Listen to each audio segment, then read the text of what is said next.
আসসালামু আলাইকুম। স্বাগত জানাচ্ছি বিডি চ্যানেল 4 সারা দেশের খবরে। সাথে আছে আমি লোরা চৌধুরী। শুরুতেই আলমগীর হোসেন সিটি সংবাদ শিরোনাম।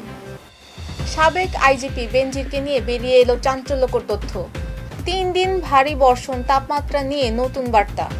আগামীকাল থেকে টিসিবির পণ্য পাবেন ফ্যামিলি কার্ডধারীরা। শুনছিলেন আলমগীর হোসেন সিটি সংবাদ শিরোনাম। এবার বিস্তারিত। সাবেক আইজিপি বেনজির আহমেদ এবার দেখালেন নতুন চমক। সম্পত্তি জব্দের নির্দেশের আগেই সব বেচে দিয়ে গত ৪ মে ঢাকা ছাড়েন তিনি। যাওয়ার আগে নিজের ও পরিবারের সদস্যদের নামে থাকা ব্যাংক অ্যাকাউন্ট থেকে তুলে নিয়েছেন সব টাকা। বিক্রিও করেছেন ভাটারার বহুতল ভবন ও দুবাইয়ের একটি অ্যাপার্টমেন্ট। এদিকে দুদকের ডাকে সাড়া না দিয়ে আইনগত ব্যবস্থা নেওয়ার হুঁশিয়ারি দিয়েছেন আইনজীবী। সময়ের অন্যতম আলোচিত সমালোচিত নাম সাবেক আইজিপি বেনজির আহমেদ। অনুসন্ধানে নেমে তার নামে বেনামে অঢেল টাকা ও সম্পত্তির খোঁজ পেয়েছে দুর্নীতি দমন কমিশন। অনুসন্ধানের অংশ হিসেবে আগামী ৬ জুন বেনজিরকে তলব করেছে সংস্থাটি। বঙ্গোপসাগরে সৃষ্ট লঘুচাপের বর্ধিতাংশ পশ্চিমবঙ্গ থেকে বাংলাদেশের দক্ষিণ পশ্চিমাঞ্চল হয়ে উত্তর পশ্চিমে বিস্তৃত রয়েছে।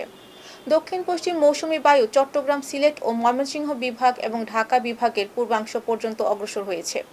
এই বায়ু আরও অগ্রসর হতে পারে, ফলে আগামী ৩ দিন সারা দেশে ঝড় বৃষ্টি হতে পারে।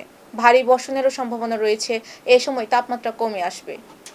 ঈদ উল আজহাকে সামনে রেখে আগামীকাল থেকে দেশব্যাপী ১ কোটি ফ্যামিলি কার্ডধারীর মধ্যে টিসিবির সাশ্রয়ী মূল্যের পণ্য বিক্রি শুরু হবে।